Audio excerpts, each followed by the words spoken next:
Bonjour, c'est Alex d'excelformation.fr et dans cette nouvelle vidéo, nous allons découvrir la fonctionnalité de recopier incrémenté d'Excel qui permet de gagner énormément de temps lorsque nous allons devoir créer de nouvelles feuilles de calcul en automatisant un maximum la saisie des séries, que celles-ci soient numériques ou sous la forme de date, d'heure, etc. Alors vous trouverez très régulièrement de nouvelles vidéos sur la chaîne, alors pensez à vous abonner et surtout à activer la clochette de notification afin d'être sûr de ne manquer aucune astuce et de devenir rapidement un pro d'Excel.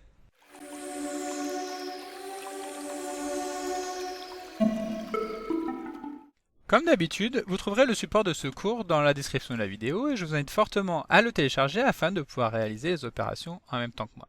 Alors dans cette vidéo, nous allons découvrir la recopie incrémentée qui permet d'appliquer la valeur d'une cellule à d'autres cellules qui vont lui être adjacentes en incrémentant cette valeur en fonction de critères définis par l'utilisateur. Alors cette fonctionnalité va nous permettre d'économiser du temps en automatisant la saisie des informations suivant un cheminement logique. Pour commencer, voyons comment créer des suites numériques et alphabétiques. En effet, le cas le plus courant de recopie incrémentée est celui des suites numériques. En effet, il va être courant de devoir saisir plusieurs cellules qui se suivent en les numérotant. Donc pour commencer, nous allons créer un exemple très basique dans lequel nous allons simplement vouloir saisir les chiffres de 1 à 9. Alors pour commencer, nous sélectionnons une cellule, puis nous allons saisir notre premier chiffre qui est donc, vous l'avez deviné, le chiffre 1. Ensuite, nous allons sélectionner à nouveau cette cellule, puis nous allons sélectionner ce coin inférieur droit avec le bouton droit de la souris et le faire glisser vers le bas.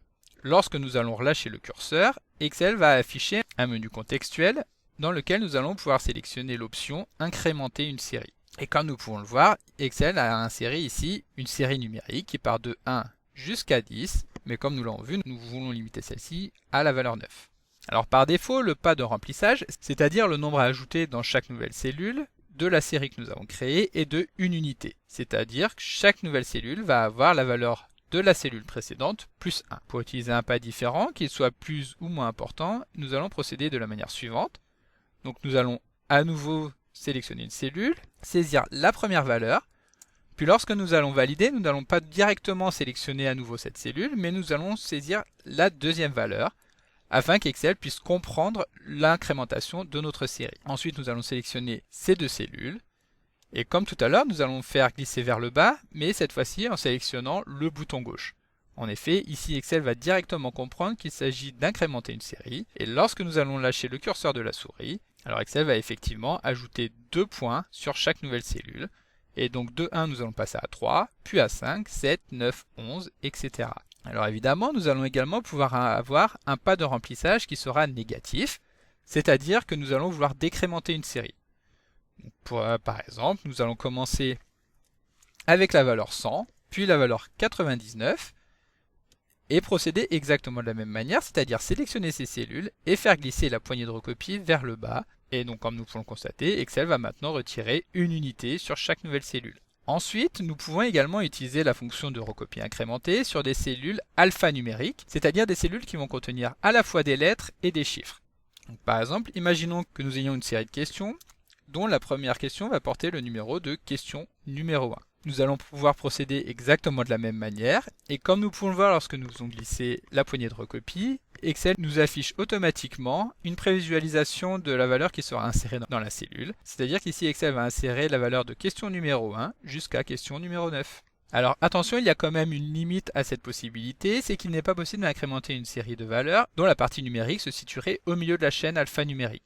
Donc supposons ici que nous ayons un journal de voyage, et donc dans lequel nous allons retrouver par exemple dans la première cellule le jour 1 du voyage. Alors à ce moment-là, nous n'allons pas pouvoir incrémenter la série. Lorsque nous allons diminuer, Excel va toujours récupérer la même valeur pour chacune des cellules. Et même lorsque nous allons utiliser le bouton droit, Excel ne va pas nous proposer d'incrémenter une série, l'option sera en effet grisée. Ensuite, nous allons également pouvoir utiliser la recopie incrémentée sur des dates. Et donc le fonctionnement sera toujours le même. Ici, nous allons par exemple créer la date du 1er janvier 2020. Puis comme tout à l'heure, nous allons sélectionner à nouveau notre cellule, nous placer sur la poignée de recopie et faire glisser la cellule vers le bas. Comme nous pouvons le voir, Excel va automatiquement ajouter une nouvelle journée sur chacune de nos séries. Mais bien entendu, il va ici être possible de modifier directement le pas à utiliser. Donc pour cela, nous allons revenir en arrière et faire glisser la poignée, mais cette fois-ci en utilisant le bouton droit de la souris. De cette manière, lorsque nous allons lâcher le curseur, Excel va nous afficher le même menu contextuel que nous avions tout à l'heure, Sauf que cette fois-ci, nous allons pouvoir sélectionner un pas d'incrémentation différent, mais qui reposera sur des fonctions de date. Donc par exemple, incrémenter les jours, comme nous l'avions à l'instant, incrémenter les jours de la semaine, c'est-à-dire sans les week-ends, incrémenter les mois, ou encore incrémenter les années. Donc, par exemple, nous allons maintenant incrémenter les mois. Évidemment, ce que nous venons de faire à l'instant est également réalisable directement avec les heures, en fonctionnant toujours de la même manière. Nous allons là aussi pouvoir personnaliser le pas d'incrémentation, en saisissant, comme nous l'avons fait tout à l'heure, les deux premières valeurs. Donc midi, puis midi 15. Nous sélectionnons les deux cellules et nous descendons le curseur. Donc comme d'habitude, vous pouvez télécharger le support de ce cours en suivant le lien que vous trouverez dans la description de la vidéo. Si la vidéo vous a plu, n'oubliez pas de la liker et de la partager à vos collègues et amis sur l'ensemble de vos réseaux sociaux. Et vous pouvez également me laisser vos impressions dans l'espace des commentaires, je lirai chacun d'entre eux et y répondrai avec plaisir. Évidemment, si ce n'est pas encore fait, abonnez-vous à la chaîne pour ne manquer aucune astuce. C'est également très important pour m'aider à gagner en visibilité afin de pouvoir développer la chaîne et continuer de vous proposer des tas de nouvelles vidéos. Merci d'avoir suivi cette vidéo et à très bientôt pour un prochain tuto.